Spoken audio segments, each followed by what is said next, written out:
morning and happy fall. The leaves are falling, and I think my grades might too. Oh no, Alia, that's too bad. The finals are coming up, so if you do well, you can boost your grade. Amanda and I realized that for some freshmen, this may be their first time taking a major exam like a final. We put together a little something that might help them out. Maybe it can help you too. Sweet, let's see it. Finals can be a very, very stressful time for students. Trust me, I know. And so does Amanda.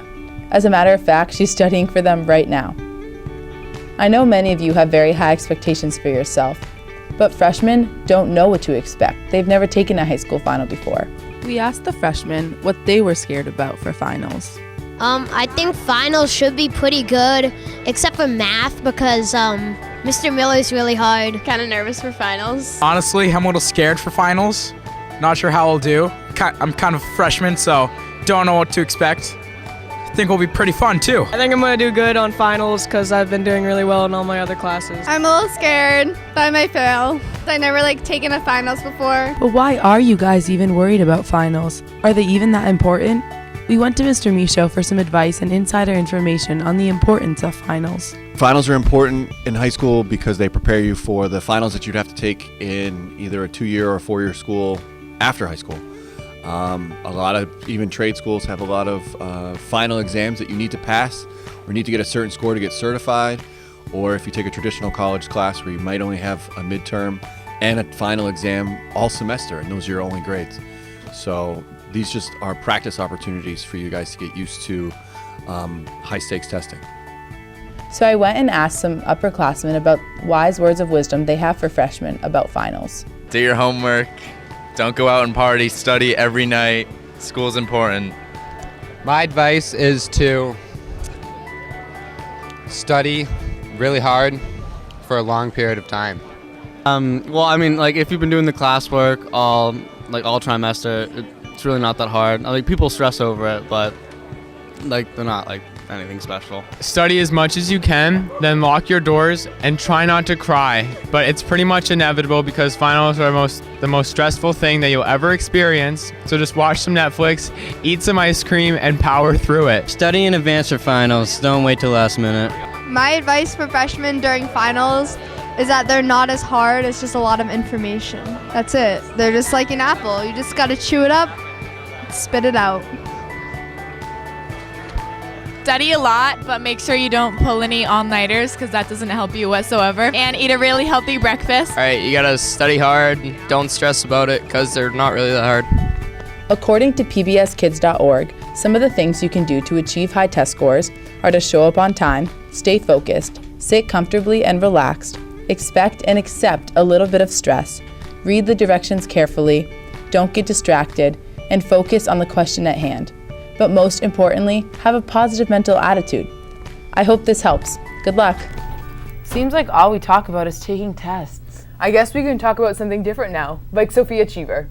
Yeah, I heard she's an animal on the field hockey field. We got a glimpse of her last week when she was interviewed on WHTV after winning the state field hockey championship. Maggie McDonald and Ivy Walsh spoke with her and found out what her plans are and if she wants to continue on the college level. Let's watch it. For a lot of high school athletes, playing a D1 sport in college is the ultimate goal. Senior Sophia Cheever has wanted to play D1 field hockey since she was a sophomore, but only 2% of high school athletes go on to play D1 athletics in college. I've been playing for 7 years. I started in 5th grade at Northampton. I decided I wanted to play in college sophomore year, at the beginning of sophomore year, when I started playing varsity.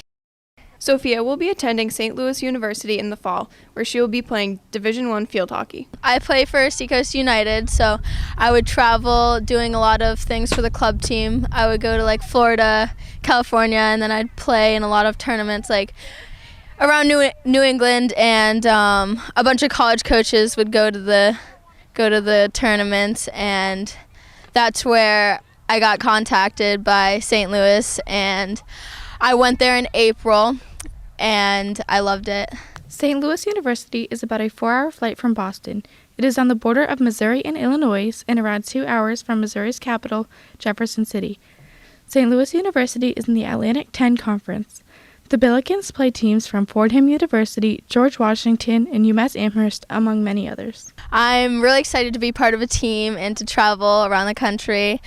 I think it's going to be challenging coming as a freshman into college D1 field hockey. It's going to be hard, like stepping up to a new level of play, but I'm excited.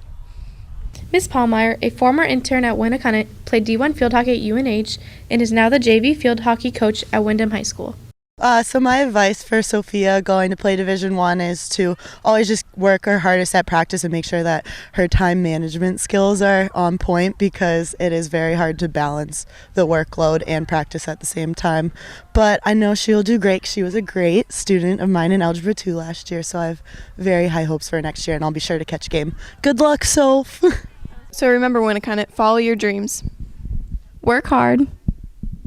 And always strive for the impossible. This is Maggie. And Ivy for WHTV.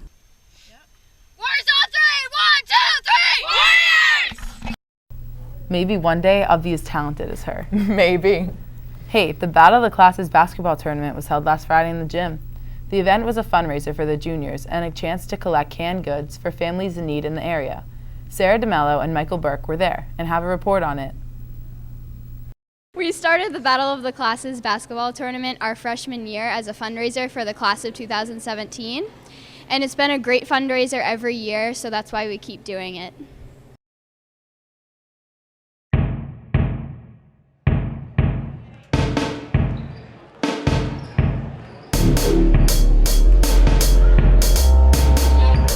Juniors and freshmen faced off to start the night.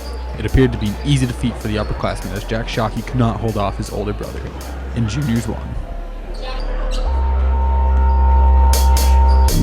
Coach, what are your predictions on this game today?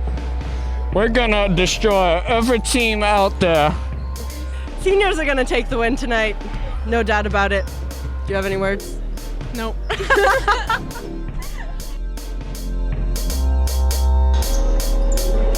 seniors went into their first game with the sophomores very confident. Unfortunately, the 10th graders fell, truly putting the soft in sophomores.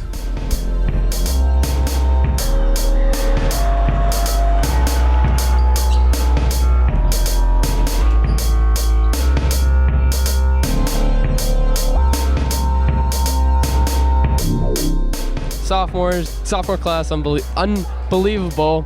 Performance, James Morris, Zach Waterhouse, unbelievable. A battle of the underclassmen. In a game full of emotion for third place, it was a dogfight for the victory.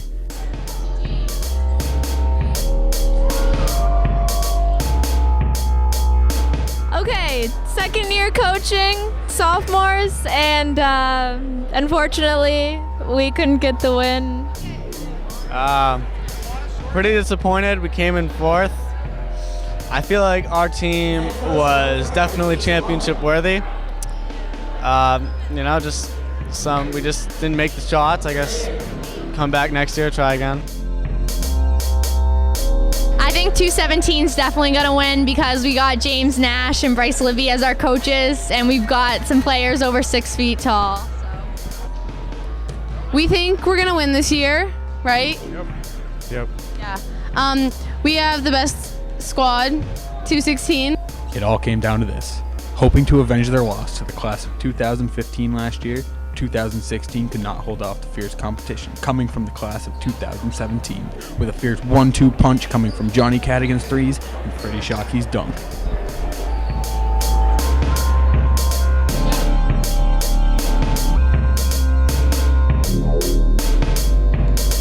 Kai Cadigan has blood running from her finger.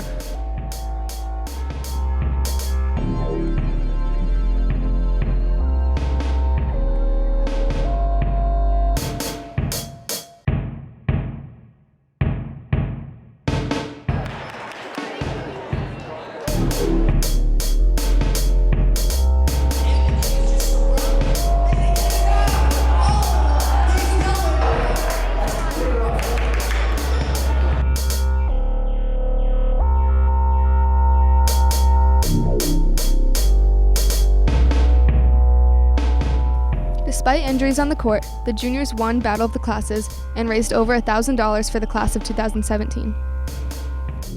For WHTV, Sarah DeMello and Mike Burke. Hey, Sophia, if field hockey doesn't work out for you, maybe you could try basketball. Yeah, probably not ever, but I'm learning how to drive, so maybe one day that can be my specialty and you can do a feature on me. The probability of that happening is actually non-existent. Yeah, I guess.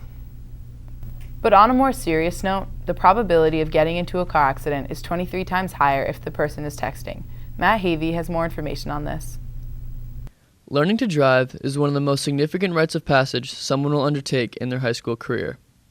This long-anticipated privilege is the epitome of freedom. The ability to go wherever and whenever truly proves to be an essential in the life of a teenager. But driving for a New Hampshire teen has been altered in quite a notable way, with the new addition of the hands-free law. Taking effect on July 1st, 2015, the law impacts every driver on the road, regardless of age or skill. The law states that there will be no use of handheld electronic devices capable of providing voice or data communication while driving or temporarily halted in traffic for a stop sign, traffic signal, or other momentary delays. There were many factors that went into this decision. During the past 4 years, 116 fatal crashes were caused by distraction in New Hampshire. When someone is texting while driving, their risk of a crash increases 23 times. But for a generation so intertwined with technology, this might be a problem. How will teens react when a cell phone has been in their hands for much longer than a steering wheel ever has? 80% of teens own a cell phone today, and further studies show that 71% of teens have more than one social media site which are visited throughout the day. I took some time to ask licensed drivers here at Winnacunnet about texting and driving, and their opinion on the hands-free law. Yes, I text and drive. It sometimes impairs my driving, especially when I'm texting a long message, but when it's just a short message, like, okay, it doesn't really make a difference, I don't think. Yeah, I do text and drive, and it does impair my driving. Yes, I think there should be a law about hands-free driving because it causes a lot of accidents, and even though I do it, which I really shouldn't, people should not do it. And yeah, people shouldn't be like texting, like calling and stuff and texting, but there's necessary moments where it could be like an emergency where it could be used. I don't think this law will be effective because most of the time if you text and drive, no one sees you, so I don't know how the law will be enforced. Being caught with a communication device can result in fines, increasing with each offense. The first offense resulting in a $100 fine, the second a $250 fine, and the third a $500 fine. The hands-free law is in full effect. Know the consequences and try to protect yourself against texting and driving. This is Matt Havey, Broadcast 1. Everyone takes that story to heart and is more responsible while driving because no text or call is worth a life. Yeah, I totally agree. It's important to be safe while driving, especially because your life isn't the only one at risk. You bring up a really good point. Winnacunnet hosts Chem-Free, which helps seniors stay above the influence and off the roads on graduation night. Yes, they do. You're a senior. Tell us more about it, Alia. Well, Chem-Free is a while away, but the 2016 Chem-Free Committee has a couple fundraisers coming up. One is during Black Friday week at Chipotle in Newington on Monday, November 30th, which is a transition day we have off after finals. The next fundraiser is at Five Below in Seabrook and Newington, the 23rd to the 30th. We want to promote the students to support this event, help the committee in their goal of raising the $25,000 necessary to put on the annual Chem-Free celebration. You can follow them on Twitter at WHS Chem-Free 2016 to get the latest news. Hey, that sounds like so much fun. I know, it's going to be a really good time, but it's making me dread all the work that I have to do from now until then. Yeah, but you know what? You should take a break from all this work and just do some fun fall festivities. You and Emily did a story on it, so take your own advice. Hey Alia, what are you doing over break? I don't know, probably some fall things. Fall things? Yeah, like things you do in autumn. Oh, awesome. And if you're looking for any fall things to do, we made a fall bucket list just for you. The warm weather is gone and the beach is all closed up for the season. So what do you really want to do before the snow comes? I want to create like a huge leaf pile and jump in it and take a video of it in reverse.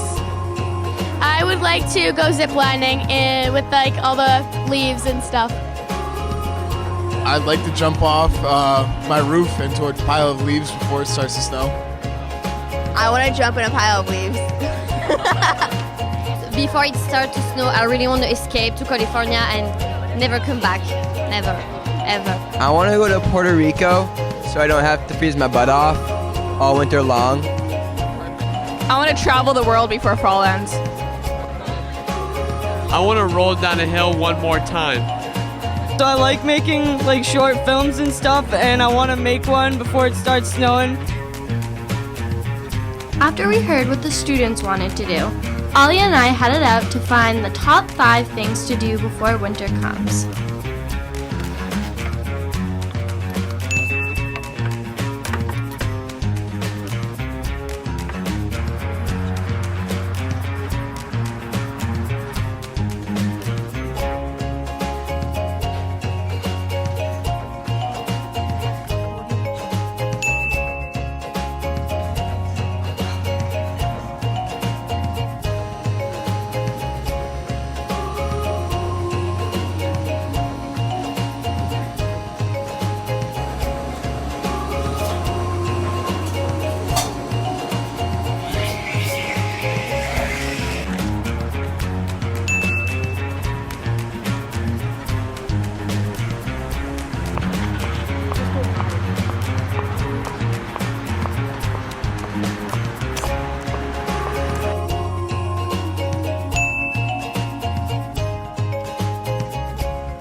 What's that? Pumpkin spice. Now that you've seen what's on our fall bucket list, we hope you have a really safe and fun Thanksgiving break. From WHTV, Emily and Alia. In addition to all the fun things you can do in the fall, the spring musical is also right around the corner. If you're interested, auditions are coming up on December 3rd. The musical is about a boy named Evan Goldman. He is about to turn 13 and he just can't wait. His life seems full of possibilities. That is, until his parents get divorced and he is forced to move in with his mom from the big city, New York, to Podunk, Appleton, Indiana. If Evan can't get the coolest kids to come to his bar mitzvah, how is he going to survive the school year, not to mention the rest of his life? As Evan navigates the world of cool kids and nerds and jocks and cheerleaders, first kisses and heartbreak, he comes to understand what it means to be a friend. That seems so funny. I'll definitely be sure to catch it during the spring season if I don't have lacrosse practice. Same, it should be pretty good. The drama kids always do an amazing job. Sophia, you did an amazing job on desk. Thanks, Alia. You're too kind. You're welcome, and have a good afternoon, Winnicott, and be sure to power through your 6 block class. Bye, guys.